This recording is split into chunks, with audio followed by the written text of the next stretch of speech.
Hello student welcome to my channel. तो outsourcing छटई को लेकिन आपण कि इम्पोर्टाट अपडेट रोचे। Okay,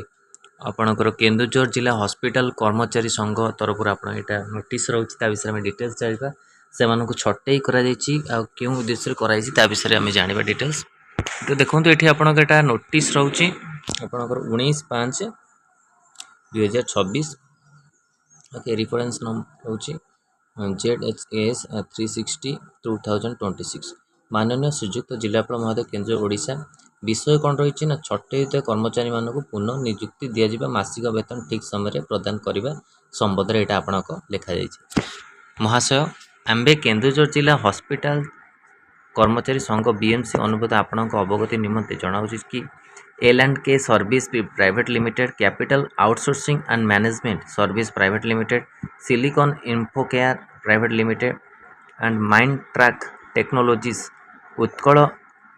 एनवोकेयर Bharat security private limited अधीन केन्दुझर जिला थी विभिन्न CHC रे help desk, patient attendant, informatic assistant, ticket counter, BMWM security भाव कार्य करते किंतु दुख परितापर विषय लेटर नंबर 908 27/3/2026 एक दिनपत्र L&K सर्विस प्राइवेट लिमिटेड उक्त कर्मचारी मानक छटई कर उक्त कंपनी माने हेल्प डेस्क रो 38 जन, CHC रे पेशेंट अटेंडेंट 20 जन कर्मचारी, इनफॉर्मेटिक असिस्टेंट 20 जन कर्मचारी को 31/3/2026 आउ कौन कार्य जोगदेवे ना बोली एणु आपण को जनइबा चाहूँ जे छटई होता समस्त कर्मचारी मानक पुनः नियुक्ति दिजाऊ। केन्दुझर जिला थी विभिन्न CHC PHC मेडिकल रे कर्मचारी मानक बारंबार छटई प्रक्रिया बंद करा जोटा आपंकर लेटर आसी जो मैंने आउटसोर्सिंग रे थिले यही आपणकर जो एजेंसी अच्छा आई पोस्ट आपको जो रोचे help desk, patient attendant, informatic assistant, ticket counter तो यूँ सब छटई कर